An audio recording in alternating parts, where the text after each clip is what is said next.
Gamba nti funa mukwano gwo weesirikire. Eddie Kenzo ne Honorable Minister Nyamutooro bali luno omukwano gubatta. Mbaniriza mikwano gyange mwena abali ku NCK TV mwebali kubanga mugyekuumiddeko, mwebali kutambula naffe. Gigenda gitya, gitambula gitya, ye abange oli otya, oli ludda wa, okola ki? Yonna gy'oli, yonna gy'osinzidde kugamba kimu nti omukutu guli gumu gwokka, that is NCK TV. Gwali eyo kuba oba nga tona subscribinga, kekadde obeere ng'osubscribinga, ringinga that notification bell, sharinga, likinga, saako n'okubanga oleka komenti yo. Mukwano ebisigadde byonna nja kubanga mbikuwa. Ttiimu Eddie Kenzo, ttiimu Nyamutooro, ttiimu Rema Namakula, muli ludda wa? Mwenna tuli nammwe. Nze munnange siina gye ngwa, buli omu omwagala nga w'obalabawo bonna, siinaamu gwe ŋŋamba nti kino, bonna bantu bange, so nina okubanga mbabatuusaako. Nga bwe bagamba nti munnange mu nsi muno Mukama ng'alina kye yakutegekera, ne we wayitawo emyaka mmeka kijja kuba kikyo. Ate era nga bwe bagamba nti mu nsi muno nga Mukama teyatonda nti mujja kubeera, ne we mukaka ekintu kituuka ne kigaana. Musajja wattu Eddie Kenzo, the big talent CEO, President Uganda National Musicians Federation. Essaawa eno wenjogerera ali mu laavu ey'ekimemmete, era ssanyu jjereere eriri sayidi zeeyo. Ffenna twayagaliza Kenzo, yakaaba nnyo amaziga, ne tumusabira, ne mumubuuza omukyala omugole aliwa, ng'akanya kugamba kimu, omugole mujja mmulaba. Finally omugole ne tumufuna, naye atuwa essanyu buli lwakedde. Essanyu liri ku big talent baganda bange. Essanyu liri ku big talent. Mbabuulira ki?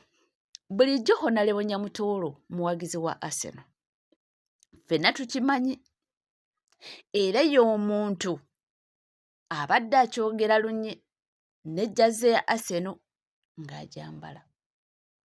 Naye nga w'omanyi nti munnange w'oyagala omuntu era olina okukola ky'ayagala, mufuuka baaluganda mbu.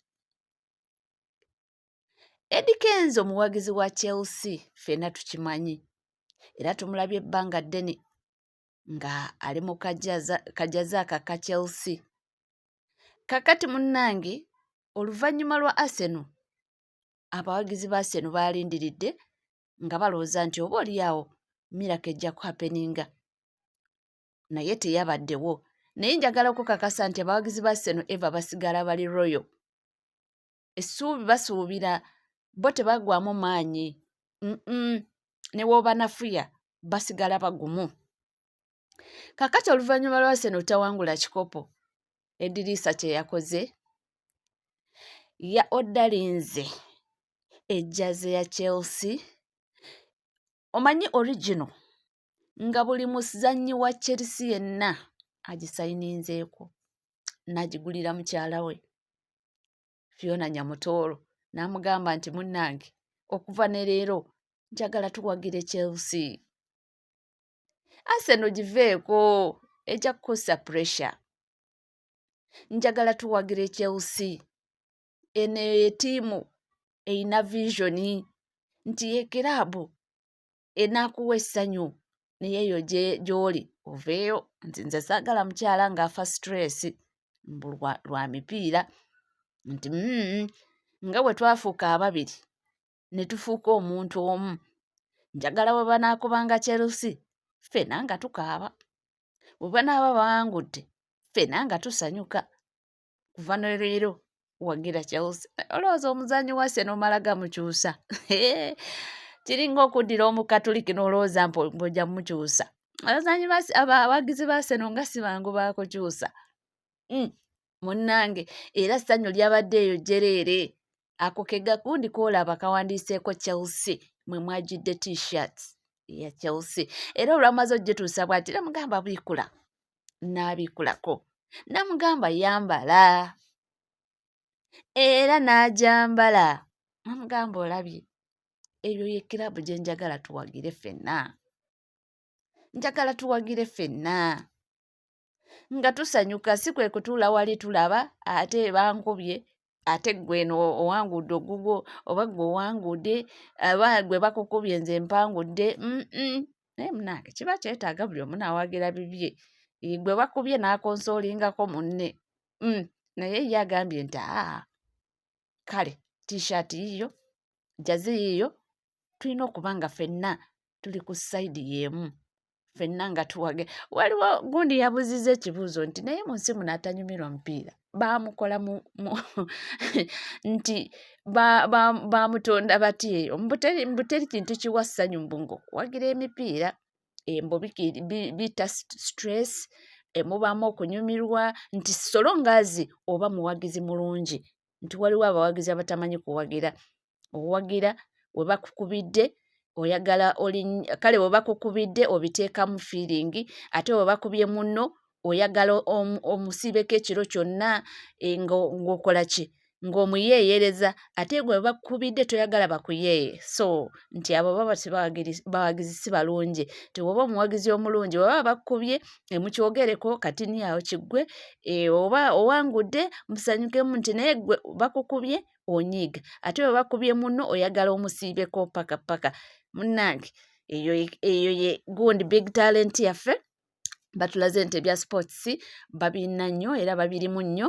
era n'amugamba nti mpagira ne twebuuza lwaki teyagigulirako Rema Namakula ziti lwakuba Rema yali tawagira nnyo bya mipiira yayinza okuba mukyala Rema nga yali si muntu wa bya sports nga si byaleko tulina abakyala bangi bambi mu nsi muno nga bo ebya sport tebabimanyi nga tebabyagala nabyagala biwulira so lwakuba nti ayinza okuba nga yafunye Honalebo Nyamutoolo anyumirwa nnyo ebya sports abitegeera alina kirabu naye gyawagira mu Bungereza n'amanya ati ono tujja kuba nga tukwatagana bulungi olaba connections eboogerako olaba okwesanga n'ofuna omuntu ng'olabira ddala nga perfect match yeeno gye tulaba eya Eddie Kenzo ne Honalebo Fiona Nyamutoolo era basuubiza nti eno kapo ejja kuba nga etukolera eno kapo abasuubira mbu it will end in tears ebyo byammwe tesobola ku endinga in tears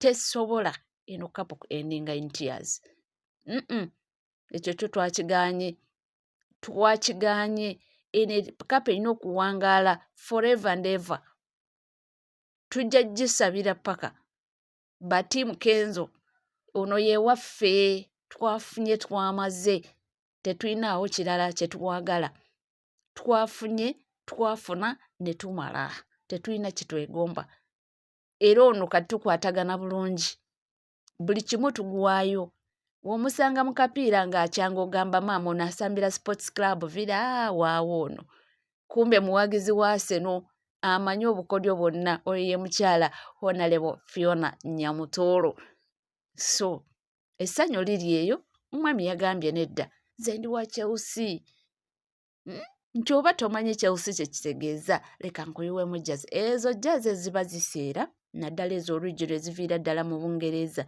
they are very very expensive naye kirungi bwa akasente balinamu era ekyo si kizibu ate munnange ekintu ne kiba expensive ng'okigulidde muntu gw'oyagala era sisuubira nti mubaamu obuzibu ekisooka bonna balina akasente kaabwe ssanyu jereere bambi eriri eyo eri ewa mukyala Rema Namakula naye tumwagaliza birungi byereere era tumanyi nti naye gyali eri ewa Dr. Hamza naye kirabika Dr. Hamza si muntu nnyo wa bya sports kubanga sina nnaku wadde nali mulabyeko ng'ayambadde jazz yonna eya kilabu yonna so kyo kitegeeza nti eri Dr. Hamza alabika si muntu nnyo w'ebyo era ne mukyala Rema Namakula naye alabika si muntu wa bya sports alabika naye tabinyumirwa mukyala wa music yokka so big talent CEO the big talent boss our first lady is very very happy. Bamutuusizaako oba bamuwadde ejaze ne bamugamba nti aa eyo mu red vaayo jangu eno mu bbulu, essanyu liri mu bbulu. Nabo babakubanga ki kale mukwano gwange tuli wamu era nga kyatambula wamu. Kyensobola okugamba kikimu nti yes oba oliyo nga tana subscribinga kekadde subscribinga ku channel yaffe, ringinga that notification bell, sharinga, likinga, saako n'okubanga oleka comment yo. Abazadde tubasabirako anti munnange abaana batandise okuba nga baddayo ku masomero, abamu baddayo ku Monday. Tusaba nti Mukama Katonda oyo abatemera amakubo, abasobozese ka school fees koona kalabike, abaana baddeyo ku masomero mu budde. Tubaagala nnyo, tubaagalira ddala, tubagamba nti muvaawo tukyalina bingi nnyo.